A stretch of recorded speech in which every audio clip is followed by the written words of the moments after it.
नमस्कार दोस्तों, logic great channel के एक और वीडियो में आप सभी का स्वागत है। तो दोस्तों आज की जो वीडियो है वो है आरजे रौनक की और वीडियो का जो टाइटल है वो है महाकुंभ में मची भगदड़ का पूरा सच। तो आज पूरा सच जो है इस वीडियो में हमें देखने को मिलेगा आरजे रौनक की वीडियो में। तो महाकुंभ में सब कुछ बढ़िया चल रहा था, लेकिन एक दुखद घटना हुई थी 28 जनवरी को, आप लोगों को पता है। तो उसमें भाई काफ़ी लोग इंजर्ड हो गए थे और कई लोगों की डेथ हो गई थी। तो उसी के ऊपर आज का ये वीडियो बेस्ड है। और लेकिन भाई जब अच्छी चीज़ें हमें देखने को मिलती हैं, सुनने को मिलती हैं, तो उसमें बुरी चीज़ें भी जो होती हैं वो भी हमें दिखानी चाहिए या सुननी चाहिए। तो आज यही देखेंगे कि उसमें एक्चुअली में हुआ क्या था और वहाँ पे ऐसा क्या सिचुएशन बनी थी और मतलब कैसे क्या हुआ था। तो वैसे हमने बहुत सारी न्यूज़, सबके अलग-अलग अपने पॉइंट ऑफ व्यू हैं कि कोई बोलता है ये हुआ था, कोई वो बोलता है। लेकिन फिलहाल अभी आरजे रौनक की वीडियो देखते हैं और वीडियो देखने से पहले चैनल को सब्सक्राइब नहीं किया तो कर लेना और बेल आइकन प्रेस कर देना ताकि मेरी वीडियोज़ का नोटिफिकेशन आप लोगों को मिलता रहे। तो करते हैं वीडियो स्टार्ट और मिलते हैं वीडियो के एंड में। दोस्तों, मौनी अमावस्या पर 28 जनवरी की रात महाकुंभ में एक जबरदस्त हादसा हुआ। इस हादसे के बाद से लाखों हिंदुओं के मन में ये सवाल पैदा हो गया है कि वो महाकुंभ में पवित्र स्नान करने जाएं या न जाएं। एक तरफ लोग टीवी चैनल और सोशल मीडिया पर दिखाई गई भीड़ की तस्वीरों से लोग बेहद डरे हुए हैं। दूसरी तरफ जब वो नहीं जाने की बात सोचते हैं तो उन्हें बुरा भी लगता है। उन्हें लगता है कि 144 साल बाद आए इस पवित्र अवसर को वो कैसे गंवा दे। आखिर कितने ही लोग हैं जिनके जीते जी महाकुंभ का ये अवसर तो आता ही नहीं है। ऐसे में हम इस मौके को कैसे गंवा दें। लेकिन मौनी अमावस्या के दिन जो हादसा हुआ उसके बाद मन में ख्याल भी आता है कि अगर ऐसा कुछ मेरे या मेरे परिवार के साथ हो गया तो क्या होगा। मैं अच्छे से जानता हूं दोस्तों कि ये उधेड़-बुन लाखों लोगों के मन में बनी हुई है और इसका जवाब ज़्यादातर लोगों को नहीं मिल रहा है। तो आज के वीडियो में हम कोशिश करेंगे कि इस पूरे मुद्दे के एक एक पहलू पर आपसे बात करें।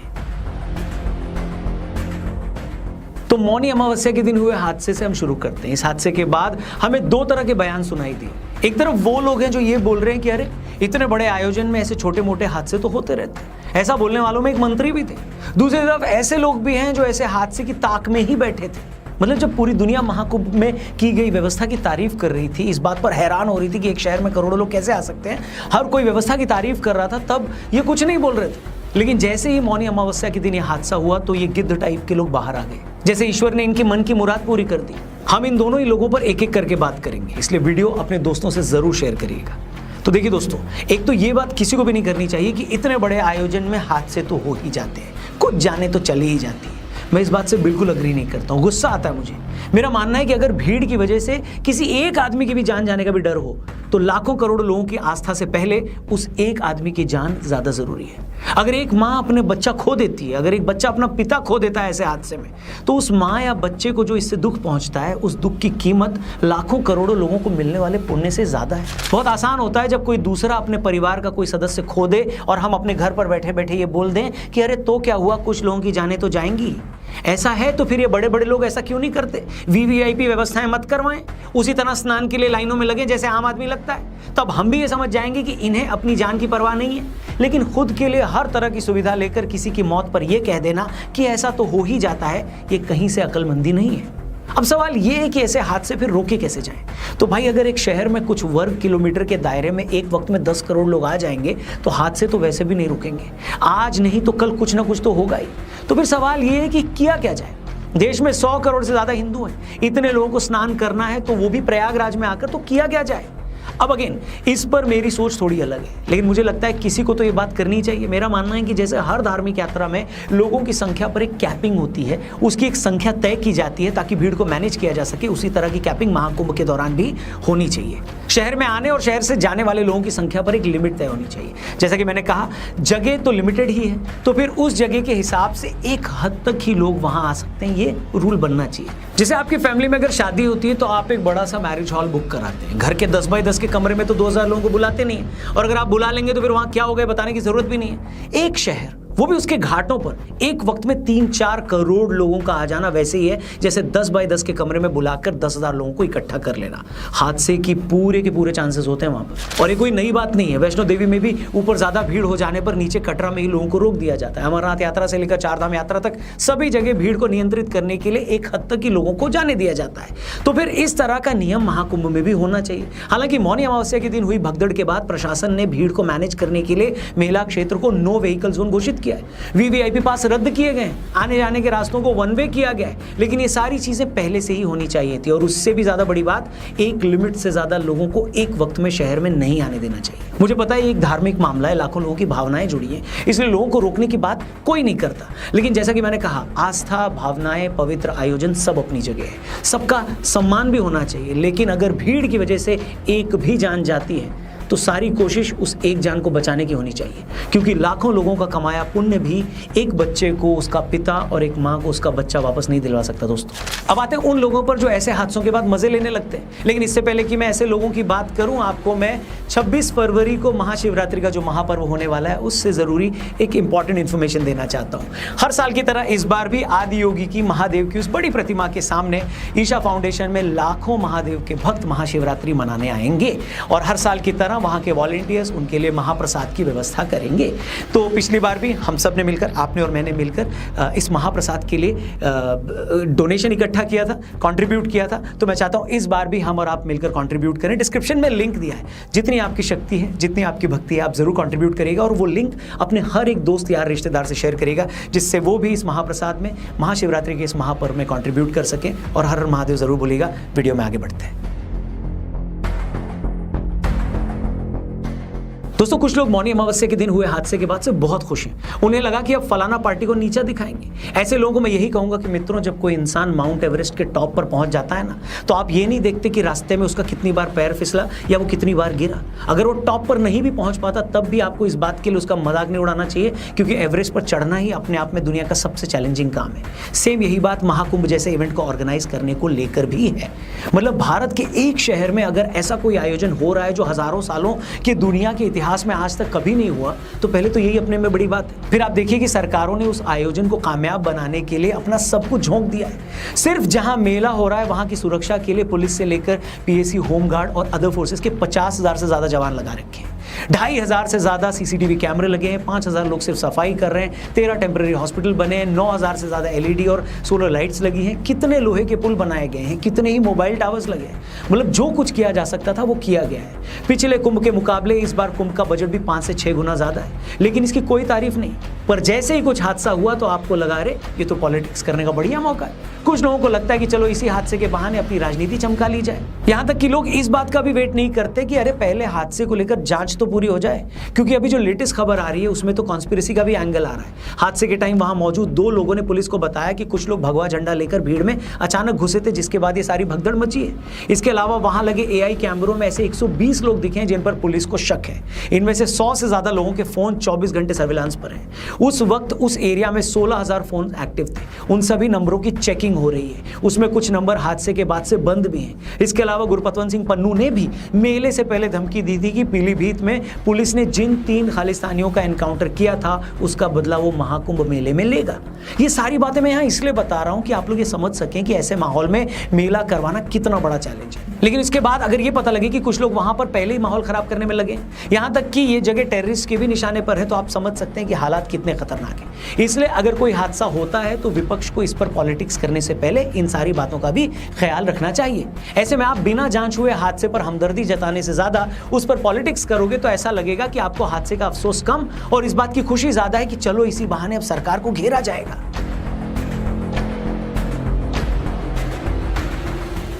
तो ये तो हो गई उन लोगों की बात जो हादसे को या तो छोटी मोटी घटना बताकर डिफेंड कर रहे हैं या उस पर पॉलिटिक्स कर रहे हैं। अब सवाल आ जाता है जिससे हमने अपना ये वीडियो शुरू किया था कि आप क्या करें? क्या आप भीड़ या हादसे के डर से वहां न जाएं या फिर 144 साल बाद मिले इस अवसर का फायदा उठाएं और स्नान करके आएं? मैं तो कहूंगा दोस्तों, ये इस बात पर डिपेंड करता है कि आपके अंदर मेले में जाने की भावना कितनी तेज है।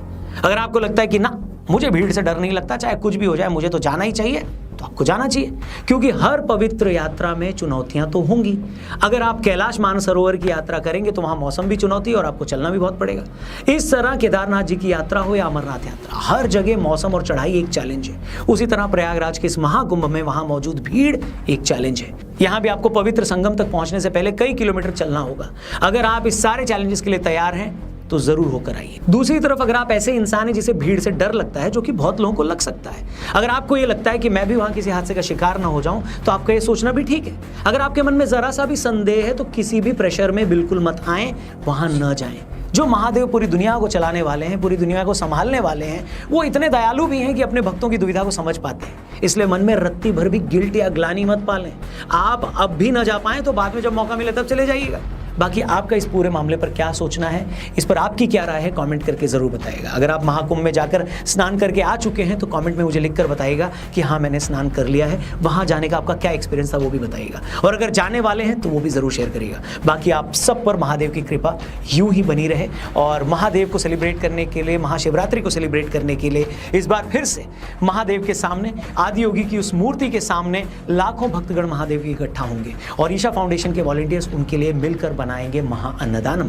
पिछले साल भी हमने मिलकर उस महाअन्नदानम के लिए कंट्रीब्यूट किया था। इस बार भी हम सबके पास मौका है महादेव के भक्तों की सेवा करने का। डिस्क्रिप्शन में लिंक दिया है, उस पर क्लिक करके जितनी भी आपकी शक्ति हो जरूर डोनेट करें, और ये लिंक अपने दोस्तों से जरूर शेयर करें ताकि वो भी कंट्रीब्यूट करें। चैनल सब्सक्राइब करके जाइएगा। जल्दी मिलते हैं। हर हर महादेव। जी वीडियो हमने देखी है, और मैं मेंशन करना चाहूँगा स्टार्टिंग में, मैंने कुछ क्लिप देखे थे कुछ दिन पहले, वो भी देखे हैं, और वो महाकुंभ के थे कि यार वहाँ पे वो आग लग गई और ये हुआ और वो हुआ, और वो मीडिया के ऊपर वो कोई न्यूज़ चैनल था पाकिस्तानी और वो दिखा रहा था, और वो क्लिप भी था, शॉर्ट्स में था यूट्यूब में। तो और मैंने देखा तो मुझे लगा कि यार ये कब हुआ, और उसके ऊपर मैंने कुछ ज़्यादा सर्च नहीं की, क्योंकि मुझे लगा कि यार आजकल AI टेक्नोलॉजी भी यूज़ हो रही है, और उसके थ्रू भी लोग जो है वीडियो क्रिएट करते हैं वायरल होने के लिए और व्यूज़ लेने के लिए। वो भी मैंने सिर्फ चैनल चेक किया और फिर मैंने कंफर्मेशन नहीं की, क्योंकि पाकिस्तानी चैनल था एक, और 92 न्यूज़ है कि कौन सा है पता नहीं, तो वो पाकिस्तानी था। मुझे लगा यार प्रोपेगेंडा हो सकता है और इस तरह की कोई चीज़ है, क्योंकि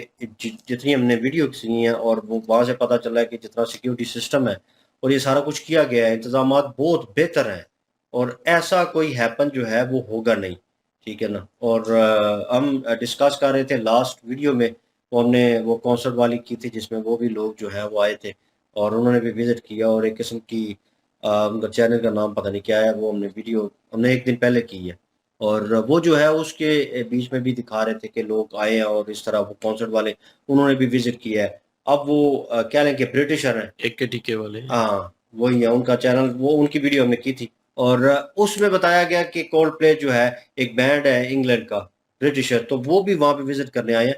अगर सिक्योरिटी रीज़न होता, अगर ऐसी कोई कंसर्न होती है ऐसी कोई चीज़ को लेकर, तो मेरे ख्याल में वो विजिट वहाँ पे ना करते। और हम भी बीच में कहीं ना कहीं एट द एंड ओपिनियन में सवाल कर रहे थे कि यार सेलिब्रिटीज़ जो हैं, सियासी लोग जो हैं, वो जो है नज़र नहीं आ रहे हमें, वो हम तो देखना चाहते हैं उनको कि वहाँ पे वो भी विजिट करें, क्योंकि हम रिएक्शन देते हैं। तो इन अ सीरियस नोट बात करूंगा कि हम भी चाहते हैं कि वो बड़े बड़े खिलाड़ी सेलिब्रिटीज जो हैं वो वहाँ पे विजिट करें। तो आरजे रौनक बड़ी सेंसिबल बात इन्होंने की है, डिटेल में बात की है। 28 जनवरी को बहुत ही अनफॉर्चुनेट ये होता है, इंसिडेंट होता है, और जिसमें कि अभी उन्होंने नीचे न्यूज़ चलाई थी 60 लोग इंजर्ड हैं और 30 ऐसे लोग हैं जो कि नहीं रहे। और वो कहते हैं कि इसमें इतनी रश होती है कि अक्सर बच्चे खो जाते हैं, किसी की वो तो होता ही है, लेकिन अब इन्होंने इस चीज़ का देखें, इन्होंने यही बोला है कि भाई एक भी जान जानी नहीं चाहिए भीड़ की वजह से। ये बोल रहे हैं कि ऐसी कुछ वो रूल्स निकाल दिए जाएं, क्योंकि अब सभी को महाकुंभ मेले में आना ही है, अभी बहुत से और लोग जा रहे हैं, सभी ने आना है प्रयागराज, ठीक है। अब प्रयागराज क्या, वहाँ पे जब सब आएंगे तो भीड़ ज़्यादा होगी, तो वो एक कैपिंग करें कि इतने लोग आए, वो जब होकर चले जाएं, एग्जिट करें, फिर दूसरे आए, वो इस तरह का हल बता रहे हैं। बिल्कुल यार, इस पर एक वर्किंग तो ज़रूर होगी। अब देखना कि जैसे जैसे एक लोग ब्लेम कर रहे हैं, या क्योंकि कुछ ना कुछ अगर हुआ है तो वो पकड़े जाएंगे। अब इतनी ज़्यादा सुविधा दी गई है, या CCTV जो लगाए गए हैं, दिन रात 50,000 एक पुलिस वाला लगाया गया, वो इसी चीज़ के लिए लगाया गया ताकि किसी को भी कोई दिक्कत ना आए, किसी को कोई परेशानी ना आए। वहाँ पर भाई हर तरह से जितने भी एक श्रद्धालु जा रहे हैं उनकी हेल्प की जा रही है, इस चीज़ को सबसे पहले। अब देखे कोई गुम होता है तो क्योंकि काफ़ी ज़्यादा फैमिलीज एक दूसरे से बिछड़ जाती है, वहाँ पुलिस वाले इतनी हेल्प कर रहे हैं, उनको मिला रहे हैं, या ऐसा कुछ भी होता है तो उसी टाइम वो भाई होते हैं वहाँ पर। लेकिन ये जो एक घटना हुई है ना, बिल्कुल नहीं होनी चाहिए। कि ये वाकई रौनक सर की सही बात है कि हम बोल देते हैं चलो कोई नहीं, ऐसी जगह पर होती रहती है, ऐसा हो जाता है, ऐसा कुछ नहीं भाई, जिनके जाते हैं या जिनके मरते हैं उनको दुख होता है, लेकिन यहाँ पर अगर कुछ ऐसा हुआ है तो ज़रूर एक एक्शन होगा। और जैसे सर बता रहे हैं मोबाइल के बारे में, कुछ लोग आए थे, तो हो सकता है कुछ ना एक आगे ज़रूर एक बड़ा एक्शन लिया जाएगा। और 10 करोड़ की आबादी, 10 करोड़ से भी ज़्यादा पब्लिक थी। एक व्लॉग में मैंने देखा जिस दिन ये इंसिडेंट हुआ है, तो उस दिन 10 करोड़ से भी ज़्यादा आवाम थी। मैं कहीं ना कहीं ये कहूँगी कि सरकार की तरफ से तो बहुत ज़्यादा इंतज़ाम किए गए हैं। सरकार की तरफ से इंतज़ाम में मुझे नहीं लगता कमी है, कमी कहीं पे भी नहीं है। किसी को भी ब्लेम करना या किसी को भी इल्ज़ाम लगाना मुझे लगता है गलत होगा। इस वीडियो में भी यही बताया गया है कि होने को ये भी हो सकता था, ये भी हो सकता था, ये भी हो सकता था। सिर्फ और सिर्फ आपको सतर्क रहना है। सिर्फ और सिर्फ आपको वाकई बुरा लगता है जब आप किसी भी धार्मिक जगह पे जाते हो, आस्था के लिए जाते हो, अपने मन की शांति के लिए जाते हो, तो आप कहते हो अगर मैं 10 मिनट के लिए गया हूँ तो मैं आधा घंटा लगा दूँ, पवित्र हो जाऊंगा। जो भी है, पॉइंट ऑफ व्यूज़ होते हैं डिफरेंट। तो आप जब रिलीजियस पॉइंट ऑफ व्यू से किसी जगह पर जा रहे होते हैं, मैं इस चीज़ को बहुत अच्छे से समझती हूँ, तो आप 5 मिनट 10 मिनट की जगह आधा घंटा लगाते हो, 1 घंटा लगाते हो। कि आपको लगता है कि यहाँ पे जितने लम्हात, इन बेशकीमती लम्हात को मैं जितना ज़्यादा अपने आप को इस चीज़ से दो चार कर लूँ, जितना ज़्यादा मैं इस पवित्रता को समेट लूँ। जी तो गाइस, ये थी महाकुंभ में होने वाले बहुत बड़े नुकसान के बारे में वीडियो। तो देखा जाए तो सारा कसूर जो है वो हमारे नज़दीक ये है कि अगर इतनी बड़ी तादाद महाकुंभ के लिए इकट्ठा हुई है तो जो इंतजामिया थी उनसे ये क्यों नहीं संभाली गई। दूसरा ये कि तो पुल बंद करने ही जो 30 के करीब पुल थे उनको क्यों बंद किया गया। 27 के 28 के करीब पुल बता रहे हैं कि वो बंद किए गए हैं। और सारी जो जनता थी, सारी आवाम जो थी, जो यहाँ आई है दूर दराज से सफर करके, जाहिर सी बात है उन्होंने ये मौका नहीं जाने देना था। क्यों? क्योंकि 144 साल के बाद ये टाइम आता है। तो ये थी गाइज आज की वीडियो, और इसमें बहुत सारी कंट्रोवर्सी हुई थी मतलब इस हादसे पे। कोई कुछ बोल रहा था, कोई कुछ बोल रहा था। तो इसमें रियलिटी क्या है, अब तो जो होना था वो हो चुका है। तो इसमें जो है इसके लिए एक जांच टीम भी बनाई गई है। इन्वेस्टिगेशन के 3 बंदे हैं, एक रिटायर मेरे ख्याल से जज हैं, और एक जो पूर्व डीआईजी हैं यूपी के मेरे ख्याल से, उनका नाम क्या है, मैं टीवी वगैरह पे आते रहते हैं, मैं उनका नाम भूल गया हूँ। और एक और है कोई। तो इन 3 बंदों की एक टीम बनाई गई है जो इन्वेस्टिगेट करेगी इस हादसे को, कि मतलब वहाँ पे हुआ क्या था एक्चुअली में, और ये घटना हुई क्यों। तो ये तो खैर पुरानी बात हो गई, बहुत कंट्रोवर्सी है। और कहीं कुछ होता है तो इसमें पक्ष विपक्ष जो होता है, सबका अपना पॉइंट ऑफ व्यू होता है, कोई कुछ बोलता है, कोई कुछ बोलता है। तो भाई सबसे बड़ी बात ये है कि अब इवेंट्स तो हो रहा था, इतनी बड़ी गैदरिंग है वहाँ पे, और वहाँ पे मतलब कुछ तो मतलब गड़बड़ हुई थी जिसके कारण ये हादसा हुआ है। नहीं तो इतने दिनों से चल रहा था महाकुंभ, और इससे फर्स्ट शाही स्नान को भी इतने लोग आए थे, तो ऐसा कुछ नहीं हुआ था। 29 को शाही स्नान था, 28 को रात में यह हादसा हुआ है। तो उसमें जो है अभी कोई वहाँ गया था बंदा जो मतलब मेरे नॉन में है, उस दिन वो वहीं मौके पे मौजूद था। तो 17 नंबर जो पुल है वहाँ पे वहाँ से वो 17 नंबर पे था, 18 नंबर पे ये इंसिडेंस हुआ था। तो वहाँ पे जब 17 नंबर की साइड आए तो वहाँ पे कोई बोल रहा था कि ये 17 नंबर पुल जो है वो बंद है, आप 18 नंबर से निकलो। तो जब 18 नंबर की साइड गए तो वहाँ पे भी बंद था वो पुल। तो वो बोल रहे हैं कि यहाँ बंद है, आप 17 नंबर से जाओ। इस चक्कर में वहाँ पे जो है भीड़ जो है आपस में क्लैश कर गई, क्योंकि जो 17 नंबर पुल से लोग आ रहे थे वो वहाँ पे कोई बीच में बोली जा रहा था कि ये 18 नंबर से आप लोग निकलो, ठीक है, इधर से बंद है। फिर 18 नंबर जब जाते थे तो वहाँ से लोग बोल रहे हैं कि नहीं ये बंद है, आप 17 नंबर से जाओ। अच्छा, दोनों साइड से उल्टा बोल रहे हैं, इधर बोल रहे हैं 17 नंबर बंद है, 18 से जाओ, 18 की साइड बोल रहे हैं मतलब 18 नंबर पुल बंद है, 17 नंबर से जाओ। तो उसमें जो है दोनों साइड से जो आने वाला मतलब भीड़ थी वो आपस में क्लैश कर गई, और उसी चक्कर में मुझे लग रहा है जो वहाँ बैरिकेड वगैरह लगे थे वो सारे तोड़, मतलब कि लोगों का इतना आपस में दोनों साइड से भीड़ इकट्ठा हो गई कि उन्होंने बैरिकेड तोड़ दिए। और जब बैरिकेड तोड़ा तो वहाँ पे लोग बिखर गए, और फिर बैरिकेड के बाहर जो लोग बैठे थे या लेटे थे या रेस्ट कर रहे थे, उनके ऊपर से लोगों ने देखा नहीं, अब इतना रश होता है तो वहाँ पे लोगों ने देखा नहीं, वहाँ पे उनके ऊपर से वो भाग गए, यानी भगदड़ मच गई। अब वो जो लोग लेटे थे, बैठे थे, वो भी उनको उठने का ही मौका नहीं मिला, तो जो नुकसान हुआ है वो इस वाले पॉइंट पे ज़्यादा हुआ था। बाकी उसके अगले दिन आप लोगों को न्यूज़ मिली होगी कि वहाँ कुंभ में जो है दोबारा से टेंट में एक आग लग गई थी, तो वहाँ काफ़ी टेंट का नुकसान हुआ था। उसके पहले भी एक फायर हुआ था, मतलब आग लग गई थी। उसमें भी काफ़ी ज़्यादा टेंट जो है जलकर हालाँकि इसमें कोई पर्सनली बंदों का नुकसान नहीं हुआ था। इतनी मतलब गनीमत रही थी उसमें, आग पे जो है फायर ब्रिगेड वगैरह ने काबू पा लिया था। तो इवेंट्स है, और यहाँ पे कहीं न कहीं प्रशासन तो तभी काम कर पाएगा जब जो लोग वहाँ जा रहे हैं वो जागरूक हो, ठीक है? उनको वो अपना इवेंट समझ के जाएँ कि भई यहाँ जो भी है सब अपने हैं। तो यहाँ पे कोई ऐसा क काम ना करें, या कोई ऐसा काम ना होने पाए जिसके कारण जो है वहाँ पे भगदड़ मचे, या कोई ऐसी सिचुएशन जो है वहाँ पे पैदा हो। बाकी ऐसा नहीं है, मतलब कि प्रशासन की तरफ से 20 किलोमीटर 15 किलोमीटर पहले ही पार्किंग बनाई गई है, वहाँ पे गाड़ियाँ रोक दी जा रही हैं। वहाँ से जो लोग जिनके बारे में मैं बात कर रहा हूँ, कम से कम 15-20 किलोमीटर वो लोग पैदल चल के गए, ठीक है? गाड़ी वहाँ पार्क करके। उसके बाद भी जो लोग और कहीं से भी आ रहे हैं, स्टेशन से आ रहे हैं, जैसे भी आ रहे हैं, व्हीकल की कोई व्यवस्था नहीं है अंदर। हाँ, एक गलती मैं मानूँगा कि प्रशासन की है। जो वहाँ पे प्रशासन ने एक वीवीआईपी व्यवस्था दे रखी थी, उसके लिए काफ़ी बहुत एक ह्यूज एरिया जो है, उन्होंने छोड़ रखा था, यानी ब्लॉक कर रखा था उसे। उधर से सिर्फ़ वीवीआईपी और जो ये शाही स्नान वाले दिन जो हमारे साधु संत महात्मा हैं, उनके लिए वो रास्ता बनाया गया था कि वो वहाँ से सिर्फ़ वही जाएँगे, आम जनता के लिए वो बंद किया गया था। उसके चक्कर में काफ़ी मतलब प्रशासन जो है वहाँ पे जो एडमिनिस्ट्रेशन है उसको काफ़ी दिक्कतें इसलिए होती हैं कि कोई भी वीवीआईपी आता है तो आधा फ़ोकस तो उनका उधर चला जाता है, फिर बाकी जगह मैनेज करना उनको मुश्किल होता है। फिर उतनी जितना एरिया इन्होंने कवर करके रखा हुआ है वीवीआईपी के लिए, अगर वही उसमें कम से कम 2 रास्ते बन सकते हैं वहाँ पे संगम तक पहुँचने के लिए, जो कि आम जनता के लिए, तो जो रश जो है किसी 1-2 पुल पे ज़्यादा हो रहा है तो वो डिवाइड हो सकता है, तो उसके कारण भी काफ़ी मतलब मैनेजमेंट अच्छी हो सकती है। हालाँकि हादसे के बाद ये चेंज कर दिया गया, वहाँ पे वो रास्ते खोल दिए गए और आम जनता के लिए उसको वीवीआईपी जो व्यवस्था दी गई थी वो बंद कर दी गई है। तो ये काम इनको पहले करना चाहिए था, इतनी मतलब मिस्टेक ज़रूर हुई है वहाँ पे प्रशासन से।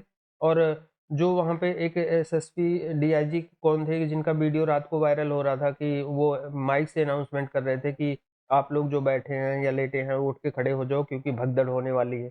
तो ये ऐसी चीज़ें उनको खुद नहीं बोलनी चाहिए थी कि लोगों के मन में डर पैदा हो जाता है, फिर लोग जल्दी से जल्दी निकलने की कोशिश करने लग जाते हैं कि भाई पता नहीं कहाँ से भगदड़ हो जाए, सबको अपनी जान प्यारी होती है, तो वो फिर उसमें अफरा-तफरी वाला माहौल हो जाता है। इस कारण जो है वहाँ पे ऐसी सिचुएशन बनने की और ज़्यादा चांसेस हो जाते हैं। तो उसमें बहुत सारी चीज़ें हैं, बहुत तरीके की न्यूज़ आई हैं, अब हादसा है, हो गया, अब वो बेचारे वापस तो आएँगे नहीं, जिनके साथ ये हादसा हो गया है। लेकिन हाँ, आगे ऐसा कुछ ना हो, इसके लिए वहाँ पे मैनेजमेंट अच्छी होनी चाहिए। और जितना हो सके प्रशासन से उतना वहाँ पे मैनेजमेंट अच्छी करे कि आने वाला ये छोटे-छोटे मतलब जैसे कहते हैं इतना बड़ा इवेंट्स है, सब कुछ अच्छा हो रहा था, सब कुछ अच्छा चल रहा है। उसके बाद ऐसी छोटी-छोटी जब घटनाएँ हो जाती हैं तो उसपे एक दाग सा लग जाता है, मतलब कि एक इमेज खराब होती है उसकी। तो ये बड़ा मतलब और ऊपर से जो बंदे इतनी दूर से एक श्रद्धा से आए हैं और उनके साथ ऐसा हादसा हो जाए तो वो एक बहुत दुखद घटना होती है। तो ऐसी चीज़ें ना हो आगे से, मतलब प्रशासन को भी इन सब चीज़ों के, हालाँकि ये हादसे के बाद काफ़ी वहाँ पे सख्त कर दिया गया है और ऊपर से बहुत सारी चीज़ें वहाँ पे दोबारा से उनको रिलोकेट किया गया है, चेंज किया गया है। तो वो मतलब कि अच्छी चीज़ है और तब से अभी सब कुछ नॉर्मली चल रहा है और चलना भी चाहिए। हमारा तो यही मानना है। बाकी आप लोगों को वीडियो कैसा लगा कमेंट करके ज़रूर बताना और चैनल को पे नए हैं तो सब्सक्राइब करके जाना और साथ में बेल आइकन प्रेस कर देना ताकि मेरी वीडियोज़ का नोटिफ़िकेशन मिलता रहे। और वीडियो को लाइक और शेयर करना मत भूलना। तो मिलेंगे हम नेक्स्ट वीडियो में, तब तक के लिए हर हर महादेव। Audio Jungle.